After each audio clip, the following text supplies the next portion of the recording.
Remember that I warned you that we're going to take our world building into a deeper level now. I am specifically calling this the 201 because this is going to get more advanced. Today, we're going to make a dead French philosopher, Roland Barthes, roll in his grave as I take his descriptive explanation of how stories work and explain to you how you can use them as proscriptive tools for actually creating a work. Yeah, one of the architects of the death of the author is going to help us learn to be better authors today on Project Shadow. Can you hear me? I have something to say.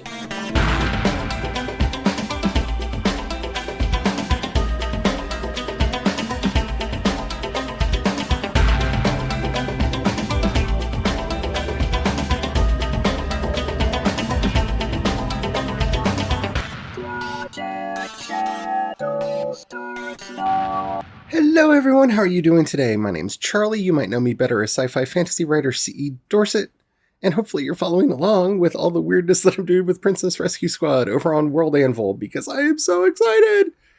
And I'll be actually demonstrating a lot of these ideas over there in the Story Bible section, which, by the way, we'll talk about Story Bibles a little bit later in this series.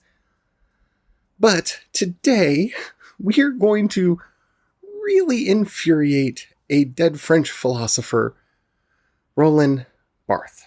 Now, he was one of the founders of the school of thought that has come to be known as Death of the Author. And you can look back in the back catalog. I've done episodes about him in the past.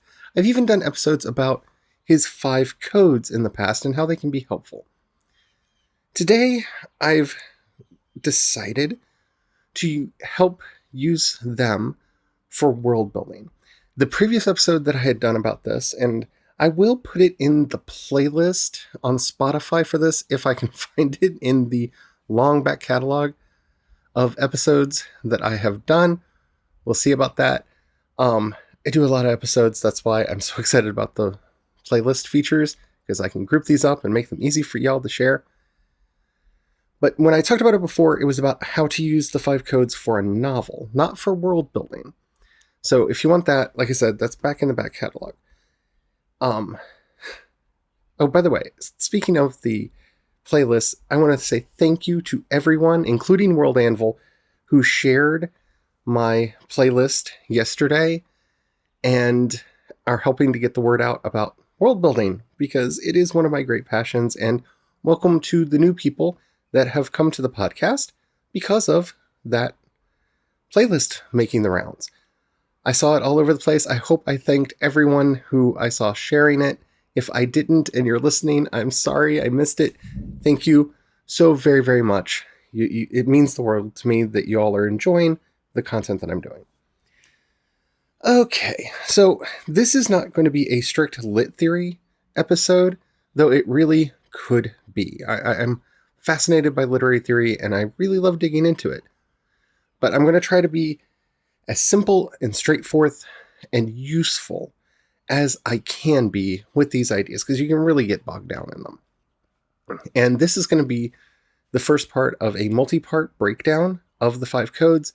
The next 5 episodes after this will be about each of the codes in turn. This is the overview episode.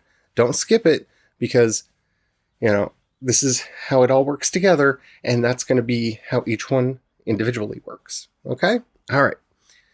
Let's just go. So, Barthes basically said that there were 2 kinds of works in the world, because what kind of a great thinker are you if you cannot create a binary, right?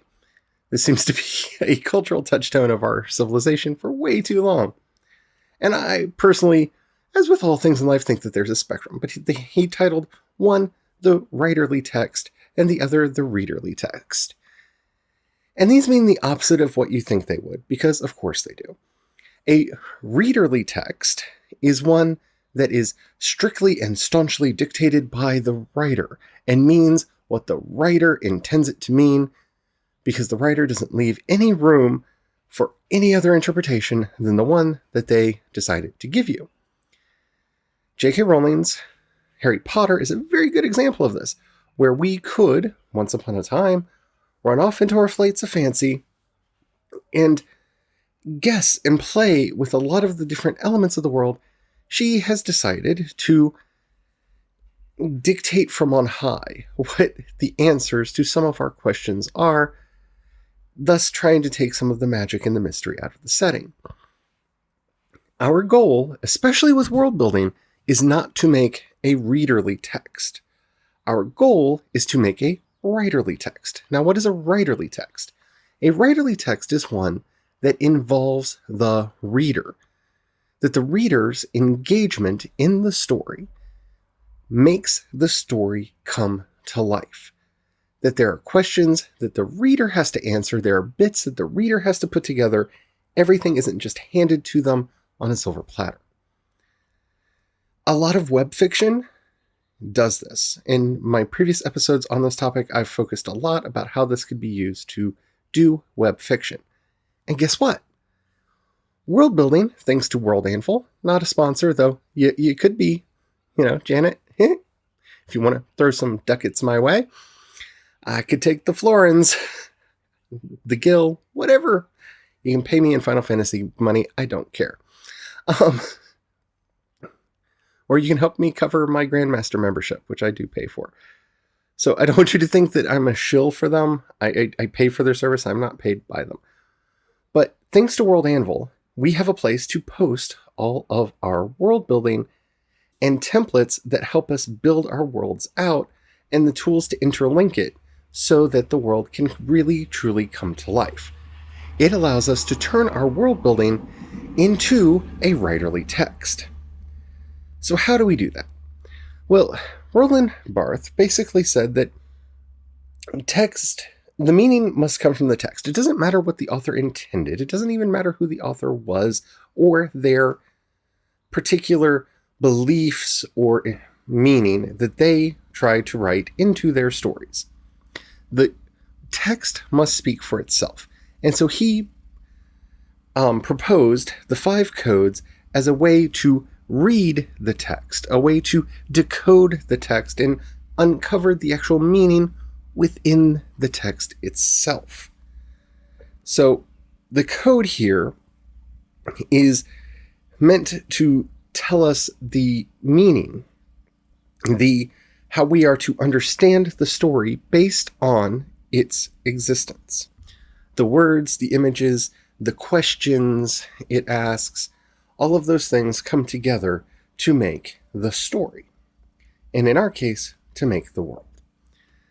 So don't think about these as to-do lists. Think of these as kind of prompts and things that should be fluttering around in your mind while you're building a world so that it has that openness and that spaciousness that we all want our worlds to have so that not only our characters can live and thrive within them, but the imaginations of our readers, and for those of you making games, our players, can really take over and feel like they are part of the world as well.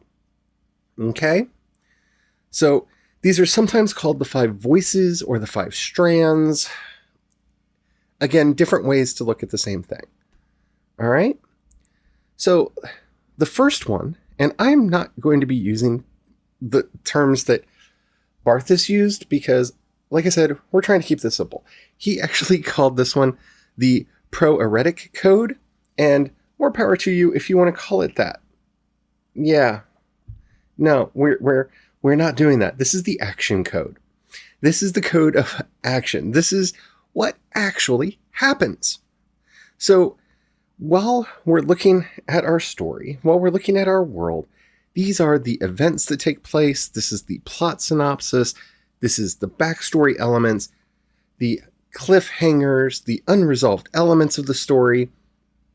Anything that causes a reader to ask, so what's next? If it poses that question, then it is part of the action code, the action voice, the action thread. Okay? And this is stuff we really should be building into our world, especially our world. The story may answer a lot of questions, and we kind of want it to. That's what makes a story satisfying, is getting to a conclusion, getting to a point where we're like, oh, okay. But if we want our worlds to be vibrant, The world itself needs to invite questions that don't have easy answers. So while you're doing your world building, build mystery into it, which we'll talk about later when we talk about one of the other codes. But always make sure that in the world building, there are these built-in, well, what next? Well, what happened after that? What was the result of that? That's floating around in there, because one, for you as a writer, those are natural built-in prompts that will help you find places to hook in and tell further story. And for your readers, and players, they will give them a place to hook in to the story and let their imagination come to life and experience the full force of your world acting within them. So, first voice is action. It makes us ask the question, well, what happens next? Focus on that, and you're off to a very good start. Our second code is the Enigma code. This one might actually be more than one episode when we talk about it in depth, because there's a lot to talk about here. The Enigma code is the voice of truth. If you want the original name, this is the hermeneutical code. Because, yeah, we're using big words because it's philosophy after all. But this is the enigmatic, the mystery, the puzzles. These are the elements and entities of the story that really don't have easy answers. They're exactly that. They're mysteries. They're puzzles. They're enigmas. So when we're building this code into our world, we need to start asking ourselves, well, how do things fit together? And how can we put the parts out there in a way that other people can start putting them together themselves? How does the world all fit? What are the mysteries of our world? How are we going to tackle all of the variant issues that come forth and leave them open so that people can explore them? Now, this voice of the story is where the theme comes in. So if you remember our value being pursued and our scourge, a lot of the mysteries in our narrative are going to be based off of those. And if you're not familiar with those, please go to the playlist and look back to the previous episodes. It's just a couple episodes back from this one, explaining our value being pursued and our hero and our scourge and our holdfast. This is where the theme comes in. So when we're building our enigmas, for them to feel rooted in this world, they need to be built out of that scourge. They need to be built out of that marvelous element. They need to be built out of that value being pursued. Because the more we do that, the more it will feel natural to the world. Again, I feel like I'm ragging on her, but the point of this is to show how world building fits together. This is one of the reasons why some people have an issue with the Horcruxes which come into the story of Harry Potter. They don't seem to fit. The theme of Harry Potter is love. And so the magic that preserves Harry's life through his mother's sacrifice makes perfect sense within the story. And so having it there as a mystery of how that works and how that use of the magic of love is powerful and resonates with us. The Horcruxes, in some ways, you could kind of see as the antithesis of love, because you kind of have to kill somebody to make one, because you have to break your own soul. But because there's not a clearly defined scourge in the wizarding world, it's harder for us to see how it's rooted in that setting. If she had explained that a little bit further or developed that a little bit further, then that would feel like a much more natural element to the story. Star Wars does this quite well with the mystery of the Force, the mystery of the good side, of the light side and the dark side. Everything in Star Wars arises from that. All of the enigmas, all of the questions, all of the mysteries arise from that. And even in Rise of the Skywalker, they do a good job with that. Okay? The next voice or code that we're going to talk about is the character code. This is the connotative code. This is the semiotic code, to use the more verbose language. This is where we start looking at signs, symbols. We start looking at the characters for who and what they are. This is the biographies of our characters. This is the important groups in our setting. This is the places, the words, the phrases. These are the things. That's the connotative code. That's the character code. So while we have our action code making us ask the question, what next? The character code answers the question, who does it? Or where does it happen? Those more concrete questions are answered here. Okay? Next we have the referential code. Now, the referential code, or the cultural code, is, for me, one of the more fun ones to try to build. This is what connects all of the things. Because it's not just enough to say, oh, there is a city in England named London. Well, London has a very specific cultural connotation to it. It has a particular meaning to it. So what connects London to the rest of the British Isles, to Great Britain, to the United Kingdom, to the Commonwealth? Those connections are what we're talking about here. They're the referential code. They are the stories, they're the myths, they're the legends, they're the beliefs that hold our world together. They're the connective tissue. Because it's not just enough to say that it is the capital of Great Britain or the capital of the United Kingdom. That's not enough. We can start talking about why. We can start talking about how. We can talk about that Lambeth, and we can talk about Westminster, and we can talk about the seat of the church and the seat of the crown, and how those are the main power sources, and how they have built up the city of London, and how the city of London ended up having its boroughs, and ... All of that connective tissue, which is, after all, what we have come to world building to write for the most part. That's all in the character code. And that's why it's important to look at these other methods. Because when I look at most world building, it's just the character code, the referential code, and the action code. Sometimes. The action code gets forgotten a lot. The enigmatic code gets forgotten way more than it should. And not enough time is built in making this all come together. The last code is the symbolic code. This one is, what do these things mean? What is the deeper significance of it? What is it actually there? These are the organizing elements. These are the things that matter. If I say that this is where the crown and the church are, those, for your mind, need to be thought of as symbols. Why are they important? Why is the crown important? Why is Lambeth Palace important? Why is Westminster important? To continue using our London example. What is the symbolic meaning of those things? If you've ever watched an opening of Parliament, well, what's with the scepter and the crown and the train, and why do they do all that? And what is the meaning of this action and that action? All of that deeper meaning, all of that deeper connotation, that is all part of this voice.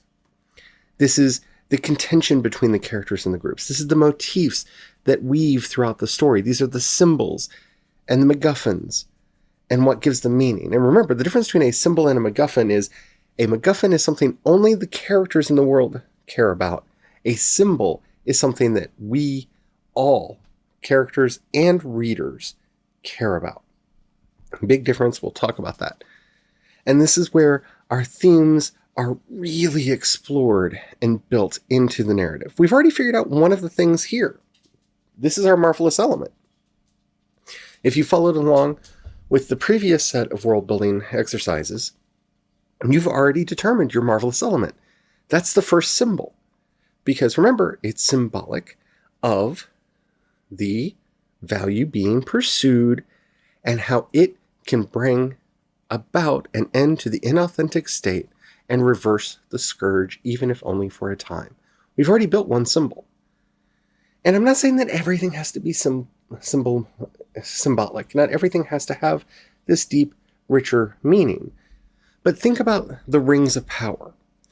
They have meaning because a ring is a symbol of authority. Inheriting a ring, having a ring of power is important. So they represent not only a piece of jewelry that one wears on their hands, but the authority invested in the person wearing the ring. And thus, the rings given to the elves, the dwarves, and to men, all slaved to the one ring to rule them all. You see the symbolism in that. It's the authority, it's the chain, it's the unjust hierarchy that's being put in place to control the world. And thus there's a deeper symbolic meaning that resonates within the actual items themselves. And that's a brief overview of our world. That's a brief overview of the 5 codes that we're going to be exploring. So start thinking about that and poking around in your world building and asking yourself, well, what do I already have? Because pretty much you've already started building some of this into your world. But remember, the goal is not to use these as necessarily checklists. We're not going into this part of the process going, okay, let me make sure I've done that and done that and done that and done that. Like with the cycles that we talked about previously, this is another way to apply those cycles in. And when we are telling a story, a myth, a legend, we're creating a character, a kingdom, and a city, a magical item, whatever it is in our world, these are 5 ways we should look at that thing and make sure that we're building it out to its fullness so that it resonates with our readers the way it resonates with us. All right?